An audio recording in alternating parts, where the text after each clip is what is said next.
if I kept making money the way I was making money and I didn't lose it, I'd either be divorced, which to me would be awful, or probably, most likely, dead. So when I was reaching out for all that more money, more health, more wealth, more worthiness, Source, thing bigger than me, slapped me on the hand, created pain, setbacks, failures, and mistakes to promote me and protect me to a better place, a better position, where people like you will meet me on the street in Times Square, advertise in my Apple TV show, and ask me the question, how do you have so much faith?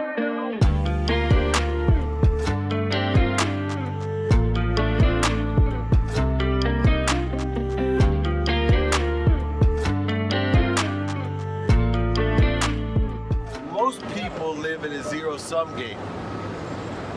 What does that mean? Give to receive. We're all taught. I lived this for years. The more I give, the more I receive. I think that's bullshit. I think the more I receive, the more I can give, mathematically proven.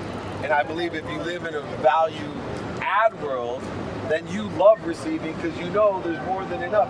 If you guys saw the Webb telescope, do you see the billions of galaxies?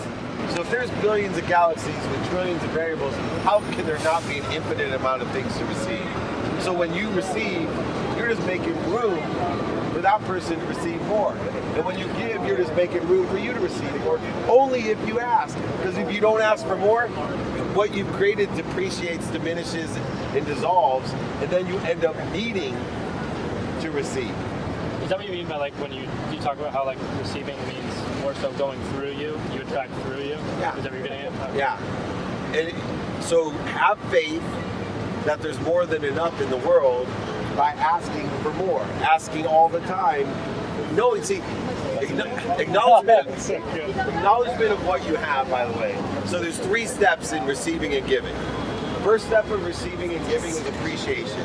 Appreciation is adding value. Your house appreciates, goes up in value. Your car appreciates, goes up in value. So we have to appreciate everything we have and what we're connected to and through. You're on the board. There you go. All right. You have to appreciate what you have. Thank you. Appreciate what you have. Now, acknowledgement's interesting. So the first step is appreciation. That's why gratitude is so important. Then acknowledgement's different. Acquiring the knowledge, acknowledge. How do we acquire the knowledge, the awareness of what we have? Only one way. To acquire the knowledge of what you have, to acknowledge what you have to not have it anymore. Whoa. So true. When you don't have it anymore, that's when you've acquired the knowledge of what you had. Now, most people think the only way we can acknowledge what we have is by giving it away, right? Obviously, I have it, I give it away, I don't have it anymore. Now I acknowledge, I acquired the knowledge of what I have.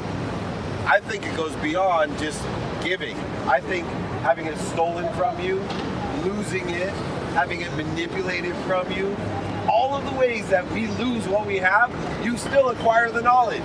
I think you acquire more knowledge when somebody rips you off, manipulates you, takes your shit, or lose it. I think you acquire more knowledge of what you have when you lose it, get it ripped off, stolen from you, than when you give it. So why is giving so powerful? If when I lose it, I learn more about what I had than when I gave it away. It's actually more soothing to the ego that I gave it to you than you stole it from me, but I actually gained more by you stealing it from me than me giving it to you. I promise you, it's true. And then, this is what happens. This is what I have in quantitative terms, right? This is what I have. You can counter in health, wealth, worthiness, happiness, but I can tell you this is what I have.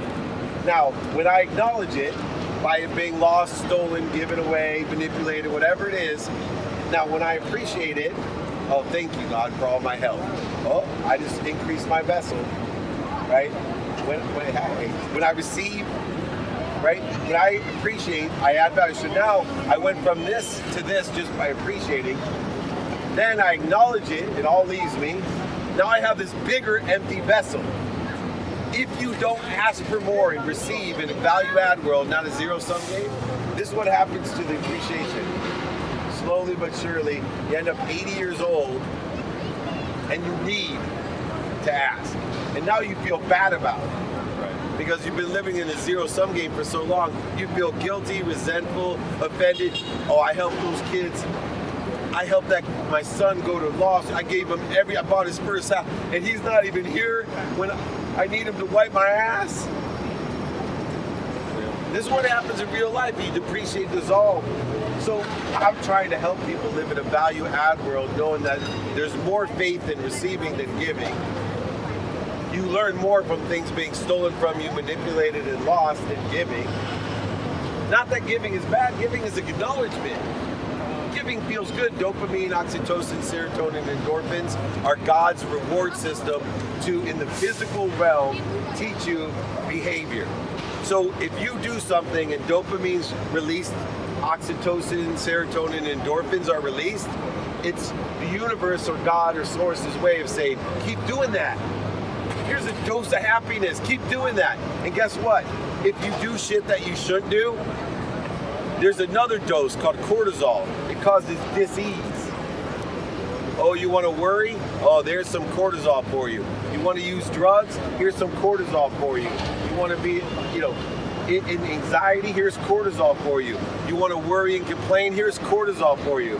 Oh, you want to give? Oh, dopamine. You want to receive? Oh, dopamine. You want to witness good deeds? Dopamine, oxytocin, witnessing.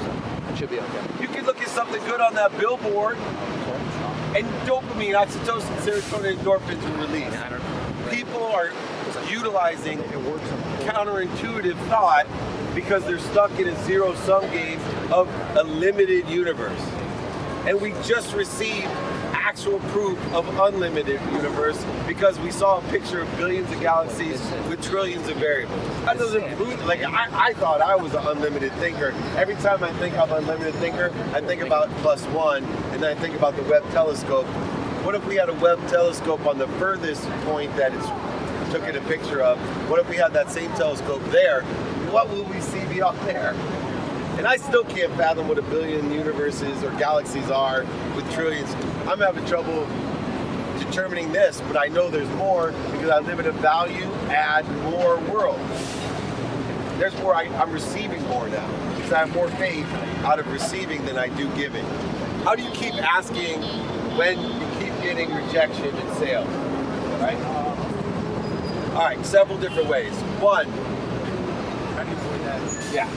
One is just, in my perspective, the more you ask, the more you get. Commonly in sales, everybody's worried about rejection. I was saying that rejection became part of my life, looking like I do, asking girls out, but it got easy, right? I told people in sports agentry, they say, how do you be a sports agent? You gotta go to law school, business school. How to be a sports agent? I said, you gotta get a client and keep them, right? So my whole paradigm shift on asking, one, I've always had the perspective, the more I ask, the more I get, which means I instituted a 25 no rule when I was prospecting. So my philosophy was, every time I got a no, I was closer to a yes. So if I got to more no's, that means I got a bigger yes coming. And all the greatest accomplishments in the world, like Jack Canfield's my favorite. Jack Canfield sold over 500 million chicken soup for the Soul books. 120 some publishers said no to him. The universe is mathematical, right? The more resistance there, if you keep going and figuring it out, the bigger the vessel. More lessons. Within the context of getting burned out, though, besides having a mental attitude of like, okay, I'm that much closer, you also got to get better. You got to learn from each of the notes. So I've created a system that I feel is the most statistically successful sales system in the world called the open-minded, open-ended questioning sales process. Was not available when I was young because we were limited to the amount of people that we could have in our community. Dr. Pimple Popper has more subscribers, right, than all of the Hall of Fame, which is going on right now. And you know, if she was in Knox, Indiana, she would be broke because she was limited to the people in Knox, Indiana, to be a pimple popper, and not that high a percentage loves pimple popping. But it has a high frequency, right? It has a strong signal. It has, you know, it's like a spice that, you know, really gets to the point where, like, hey, people either love it or hate it. So If you don't have a big enough sampling, you're not going to get the adaptation. But if you have something that people love or hate, and you have a bigger reach, you can build a huge audience. So what do? In sales, instead of getting to all these no's and trying to learn from it by a particular avatar that you said, you have this great pipeline, I've opened up everything to open minds. All I'm doing is looking for people with an open mind. If you don't have an open mind, I'm running away. It takes 1,000 times the energy to re-engineer or convince an open mind of anything. Take your children. Nobody wants to be sold to buy you than your children, but if they have a closed mind about something, right, we're out of it. How do we know if someone has an open mind? That's the coolest part about the simplest formula, is you literally could ask someone one question. You can say, how are you? And if they tell you to fuck off, you know they have a closed mind. If they give you a grunt, you know that they have a closed mind. Now remember this caveat.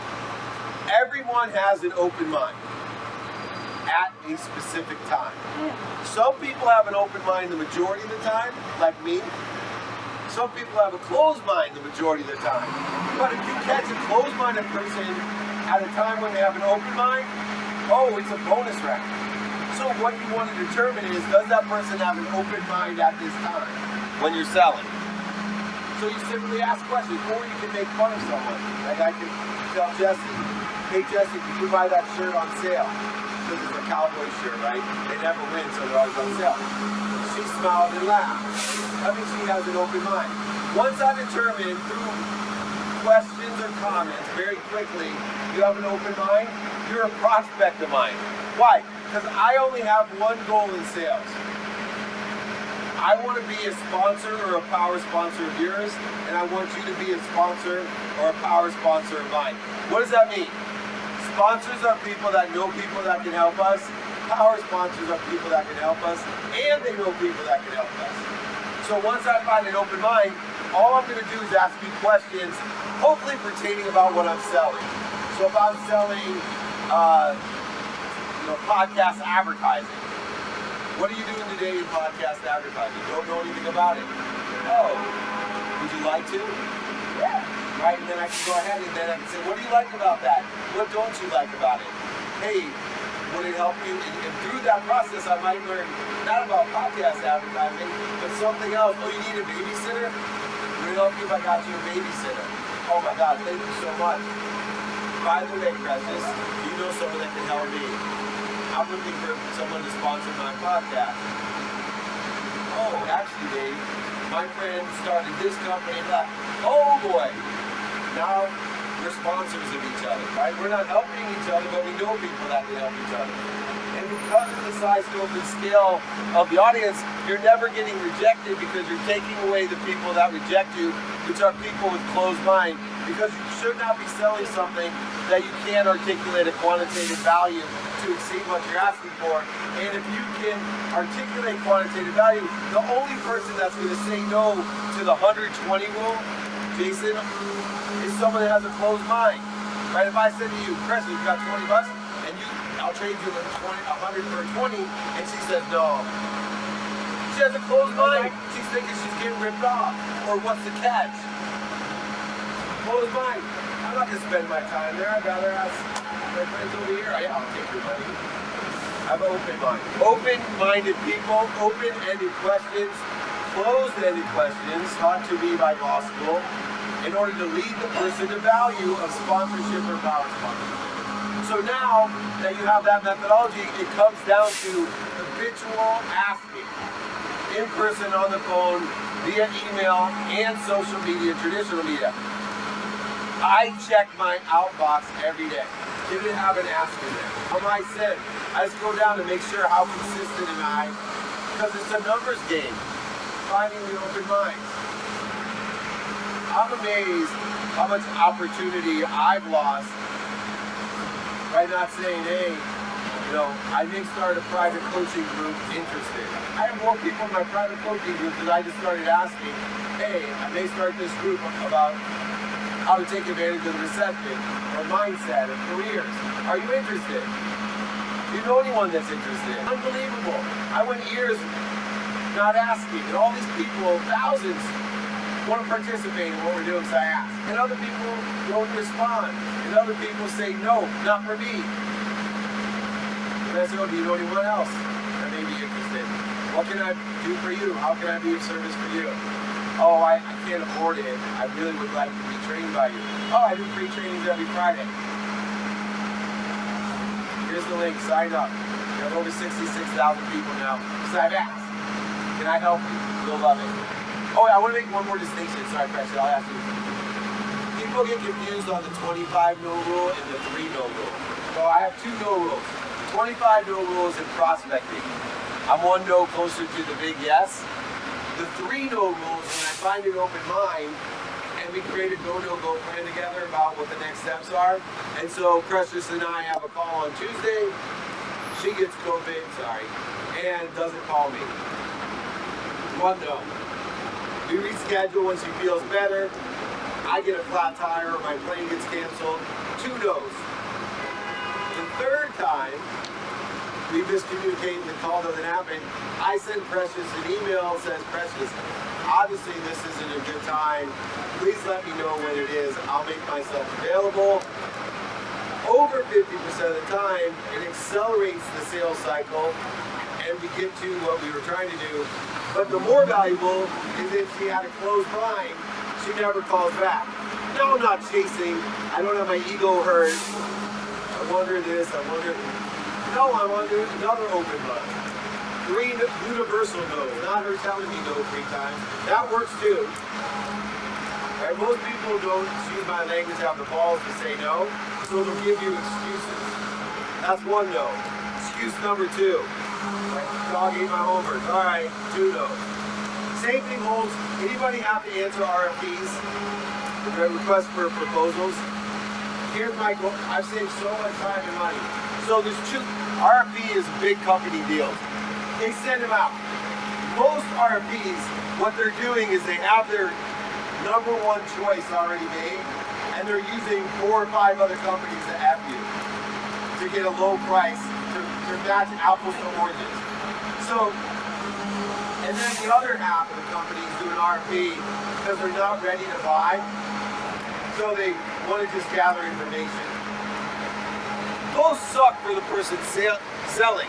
Both are losing propositions for everybody that's on the selling side. So what I do, let's say there's 5 people in the RFP. I, number 1, want to distinguish if I'm that one that they're trying to work in price. How do I find that out? I tell them immediately, hey, I haven't articulated my value directly to exceed what I'm asking for. Therefore, I'm not going to participate in the RFP because I guarantee you my answers to your questions are not going to articulate it better than I can. A whole bunch of data that takes a shitload of my time. So I'm out of here. If you're their number 1 choice, they're going to get back to you. And they're not going to be able to work you on price.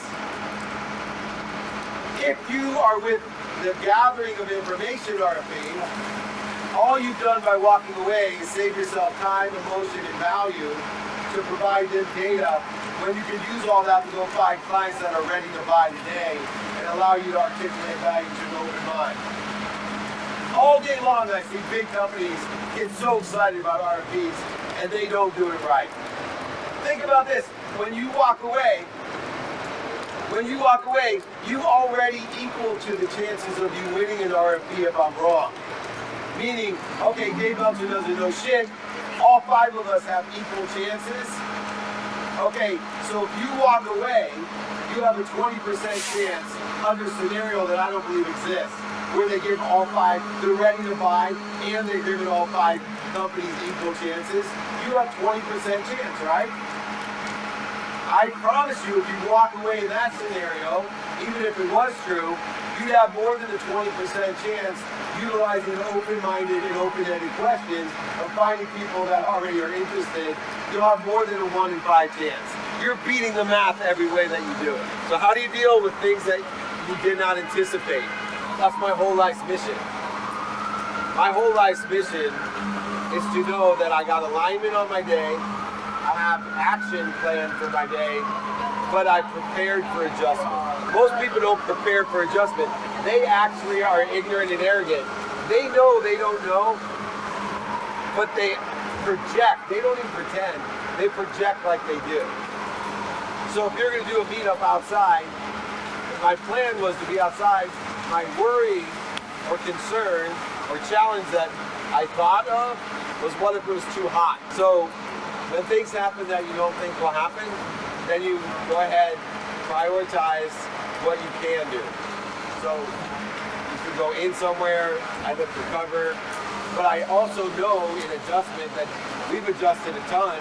Where you have big groups of people, and some of you that live in will get kicked out of the lobby, have to go outside, you stood in the snow, now we're standing in the rain. Look, I know that if I get the group together, that will come with it. And we'll find a place that is acceptable. Alignment, action, and adjustment. Don't just take action and think that you're going to be statistically successful. Don't just sit on your ass thinking about what you want, high, broke, sick on your mom's couch screaming. Alignment doesn't work by itself. You gotta take action. But to really be successful, and that's why I'm a student of my calendar, it helps me prepare for adjustment. What advice do you have for someone who's in their early 20s about finding their purpose?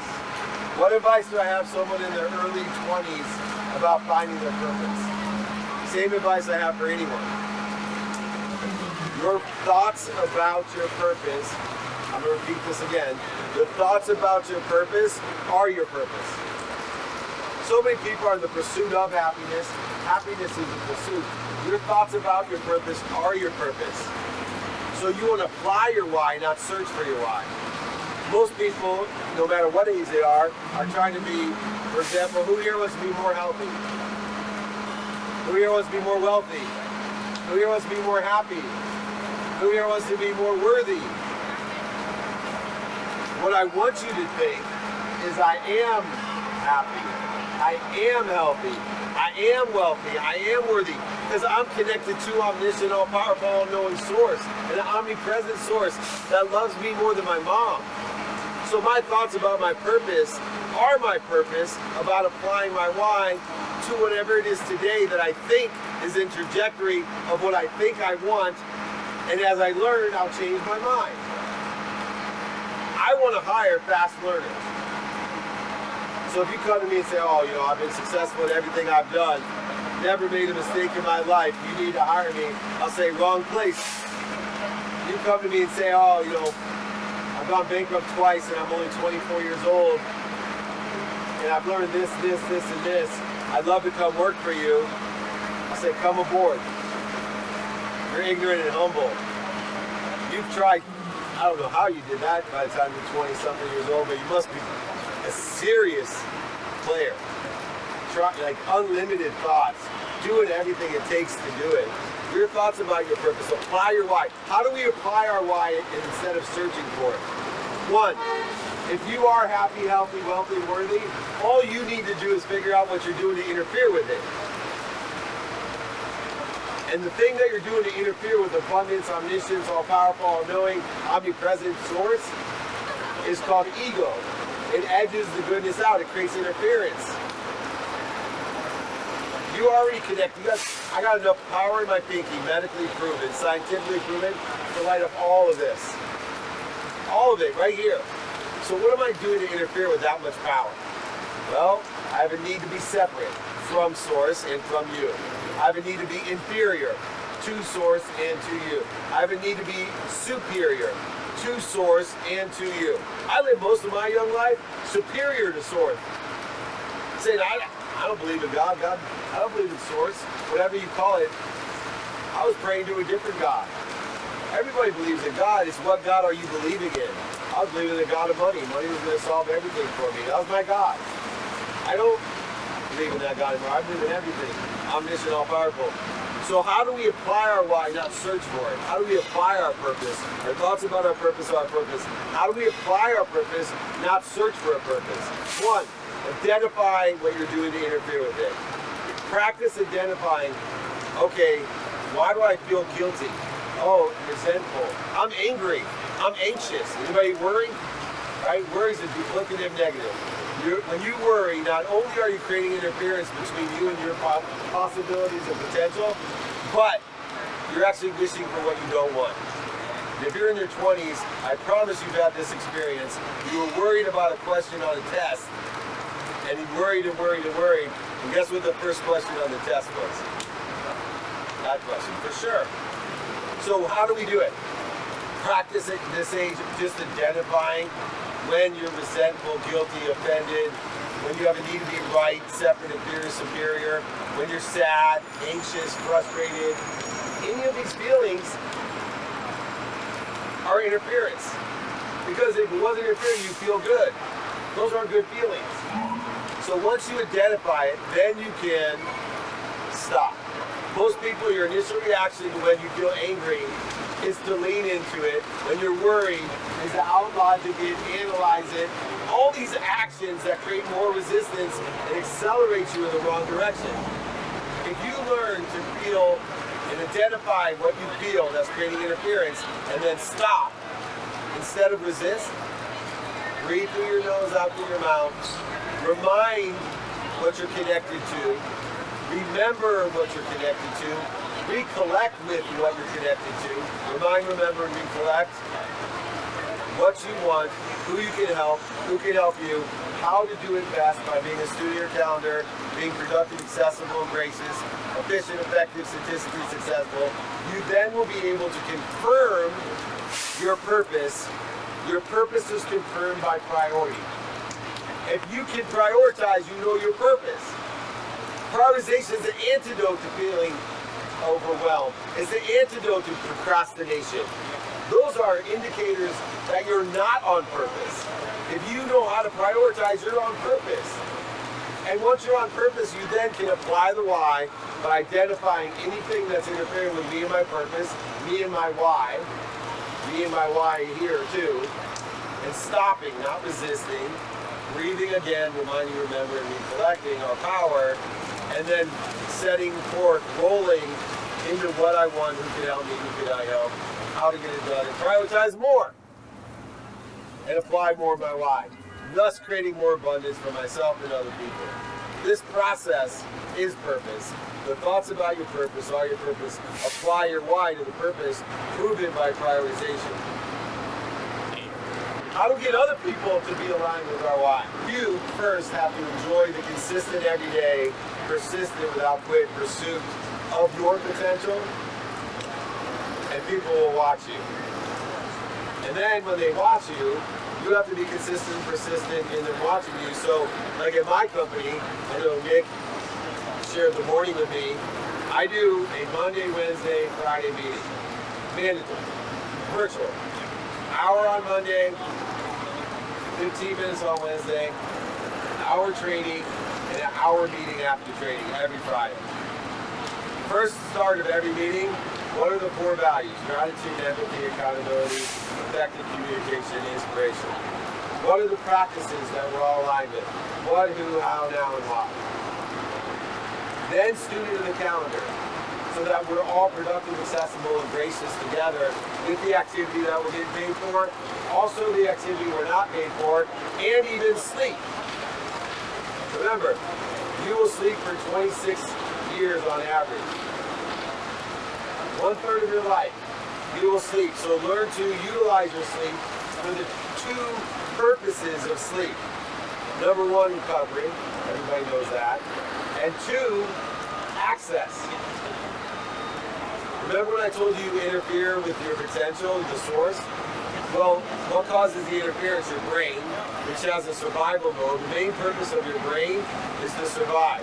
So anything that questions survival, emotionally, physically, spiritually, the brain's going to cause interference. We need to overcome that survival mode. And we need to be able to do that through those gated practices, etc. Well, I was going to kind of tie it into the whole purpose deal. Yeah. I know a lot of people, especially that I talk to that are younger, high school, college students, the biggest problem that I see with them is that they can't figure out what they're extremely gifted at. At least in my eyes, I think everybody's extremely gifted at their own thing. Yes. But what's a daily habit that you would recommend to people that are younger to figure that out? Yeah. So think about your lifetime in a linear time frame. Some things we can think about in an infinitive time frame. So the two things we can think about in infinite time frame and relativity is the past. Right? So we can change the past. My bankruptcy has changed. It's in my past. It went from the worst thing that ever happened to me to one of the best things that ever happened to me. I can change my future. It's relative as well. But you can't change today. It's 24 hours constructed time. You need to think about skills and knowledge, not desire, but skills and knowledge in a linear time frame. Because those are acquired. 3 ways we acquire skills and knowledge. 1, genetically. We're born with certain skills and knowledge genetically. Some people are better at school, some people are better at basketball, some people are better at math, some people are better at English. They're born with the skill. You're also energetically inherited skills and knowledge and even desire. You energetically inherited from past lives or childhood trauma, whatever you may believe. There's an energetic, in DNA is energy. Not just the code of your genetic inheritance, but an energetic inheritance. Flows right through your DNA. So if you're young and you don't know where your best skills and knowledge are, well, that makes sense. Because I'm 54 years old. I've had a lot of time to figure out what I'm good at and what I'm not good at. If I could determine what I'm good at, I'd still be playing in the NFL at 54. But I didn't get to determine it.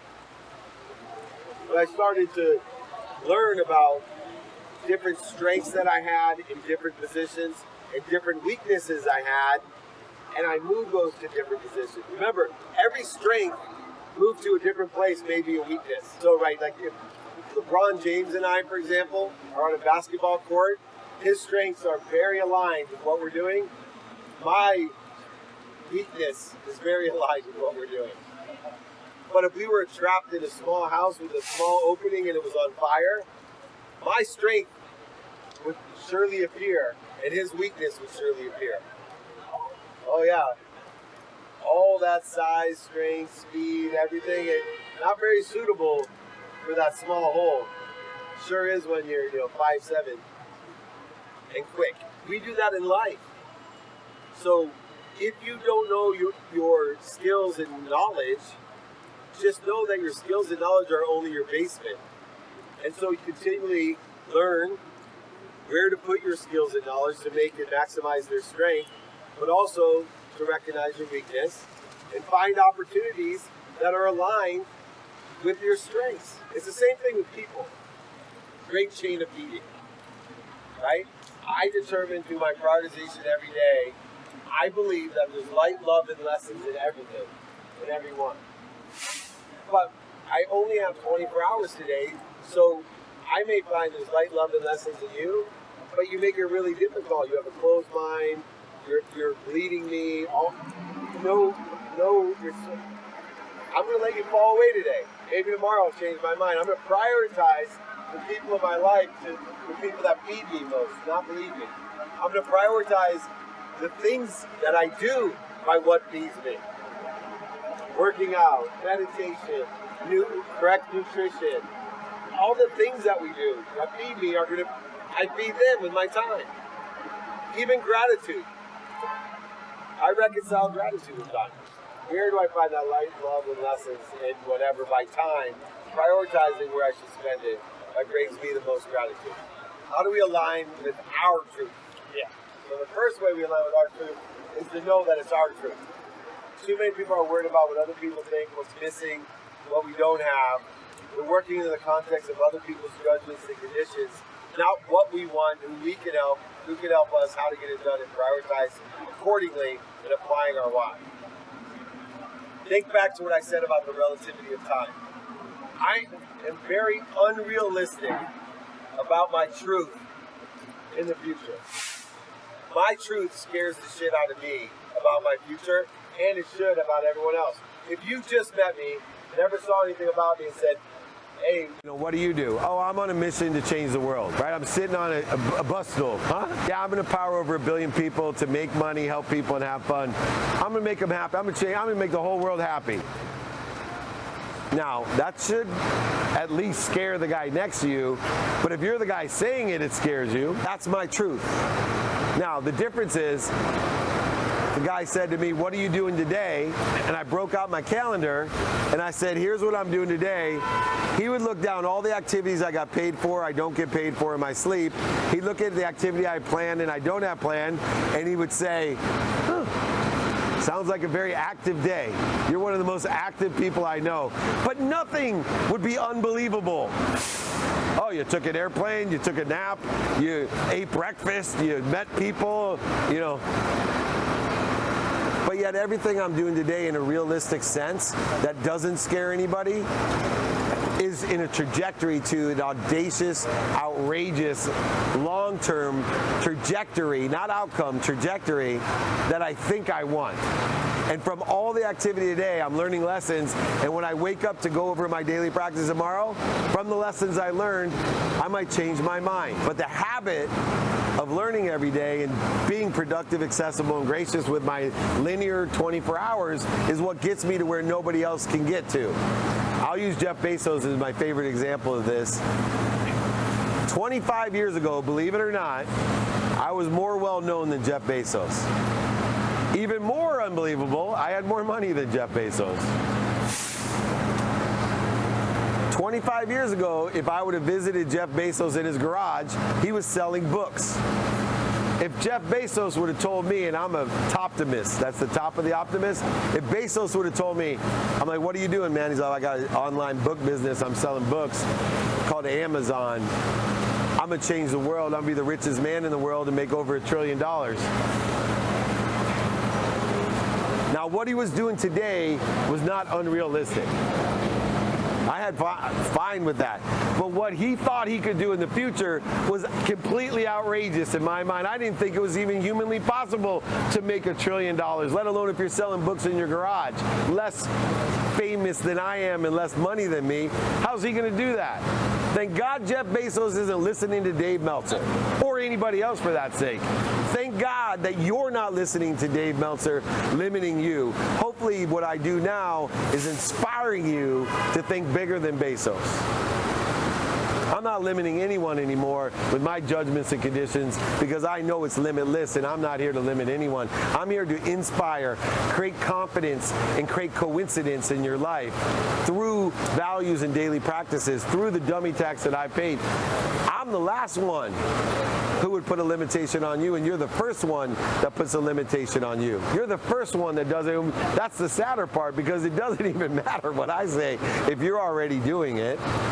You may blame me, live in shame, and justify why you're not the richest man in the world because Dave Meltzer told you it would be impossible to make $1 trillion. But the truth is, you're accountable. Accountability is asking yourself two questions. What did I do to participate in his perception or mine? And what am I supposed to learn from it? There's no blame, shame, justice. You didn't attract it to your life. And accountability isn't, what did I do to attract this, and what am I supposed to learn from it? I used to think it was that way, and then I felt punished. Oh, I must not be putting the right causes out there. I must be thinking, saying, doing, thinking, or believing the wrong things because this happened to me. No, there's no punishment. There's just promotion and protection. What am I doing to participate in this perception, and what am I supposed to learn from it? Your faith is unbelievable. Like, you truly believe there's more than enough for everything and everybody. How did you internalize that? Where did you learn that? How could somebody else internalize that? Yeah, so my faith, and you're talking about someone that didn't have any, so I get it. I started with one premise. There's something bigger than me. That was believable in my mind. And then I took it to another phase and said, if there's something bigger than me, an omniscient, all-powerful, all-knowing source, then it obviously, like a parent, would love me and protect me and promote me. And I thought of a scenario in my head. I said, I believe to start, my faith, there's something bigger than me. I believe that almost all the time. Now, my faith is limited by time. Every single day, I have doubts, fears, anxieties, frustration.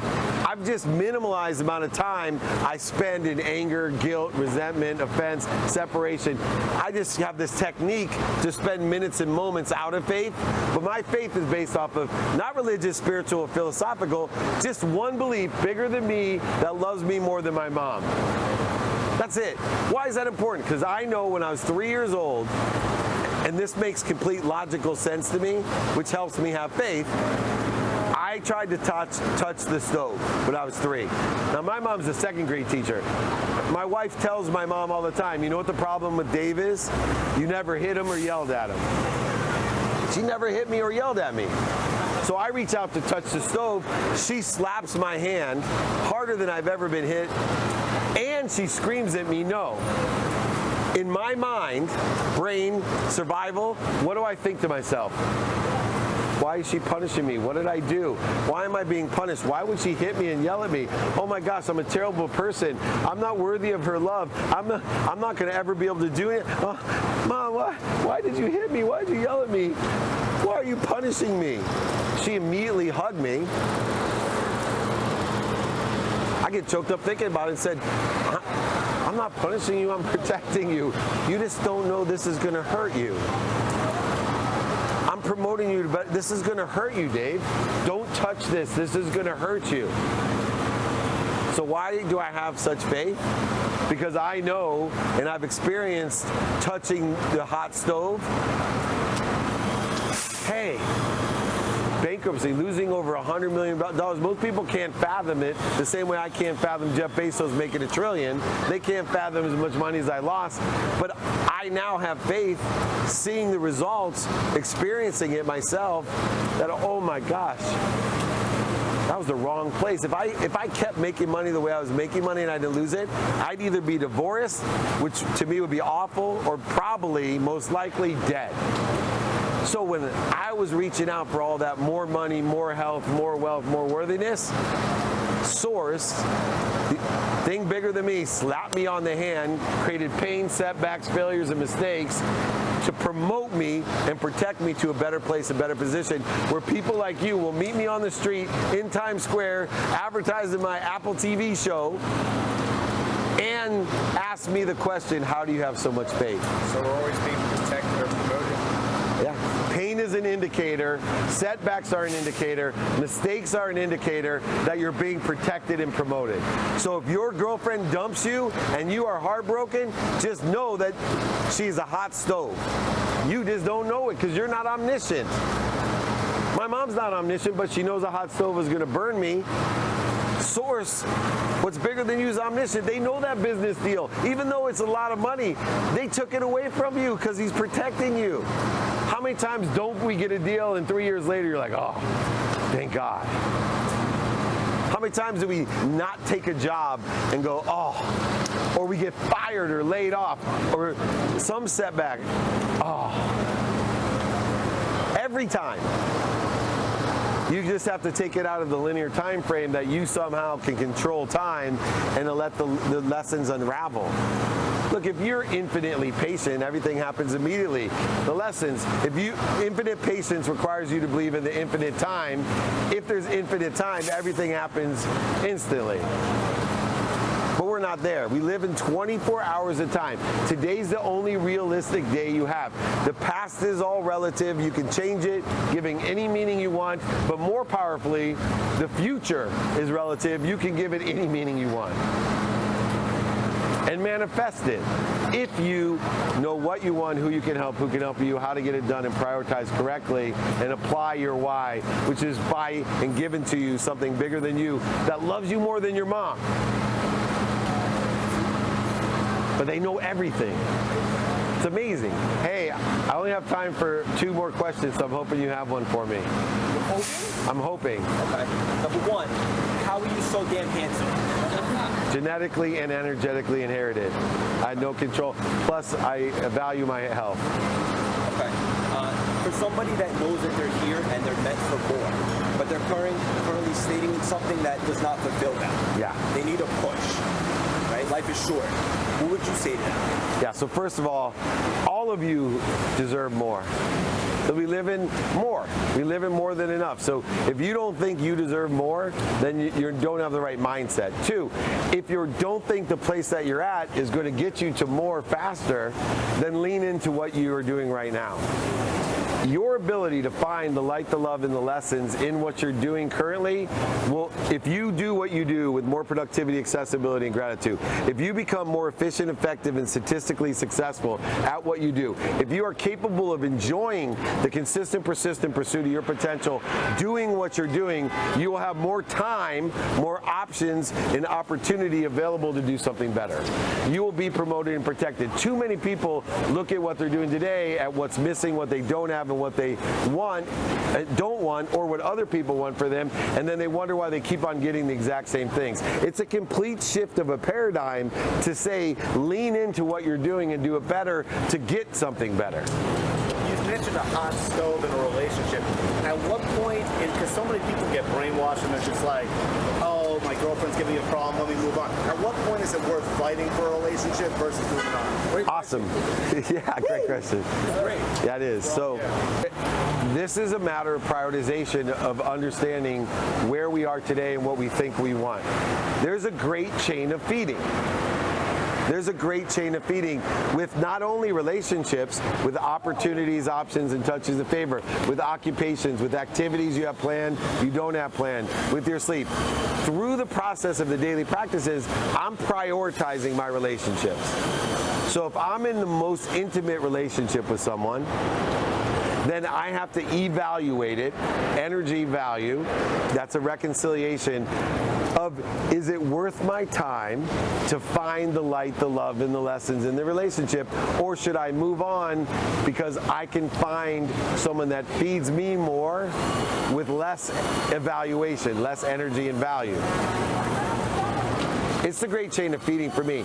I let people fall away, and then I fire them if I'm stuck in a situation where I'm in a relationship, or right, because you can't just, if someone's living with you, you can't let them fall away. You can go ahead and stop, drop, and roll, but I will tell you that it's a mathematical equation in my head. It is not, unemotional. I usually have found that all my intimate relationships change when I look for what I want in the relationship. There was something initially that got me into that, and if I'm looking for what I want and I can't find it, that's when I know it's not going to feed me. So for example, my wife, some of you have had this in a relationship, she did like little things that just bugged the crap out of me. I'm OCD, right? She would leave her shoes on the stairs, or she would forget to do things, and I'd always look for what I didn't want in her, and I'd get more of what I didn't want. And I started to think about my marriage, about being, oh, this is a pain. Maybe, and all I had to do was switch in my mind saying, oh, there's opportunity to help her because I'm neat. I'll clean up after her, and I'm so blessed because she has all these things that I don't have, and I started looking for her spirituality, her patience, how beautiful she was, right? And so instead of, and I see guys do this all the time, I'm married to this bee, I'm married to the queen. It was amazing how fast my wife went from the B word to a queen when I was looking for all the queenly things instead of the things that annoyed me. So I start there. Now, if I were to look for all the things that I liked and it was bleeding me, then I would evaluate, is there something better, someone that's, not hitting me, not emotionally abusive, or extreme dishonesty, or those things. But it is an evaluation process. Now, people that are not intimate in our lives, aren't relative, just let them fall away. Especially now with social media, it's so easy to let people fall away. Like, literally, there's so many different things. They'll forget about you. When you used to go to high school and you see the kids in the hallway every day, it was hard to let them fall away. But nowadays, it's like, shit, there's trillions of people. They'll go pick on somebody else. You can see how it's grown. It used to just be me and Jess. Now she brought all her friends. It is one of the best ways to not only learn from each other, but learn what people are listening for and build some great relationship capital. See us at the next meetup.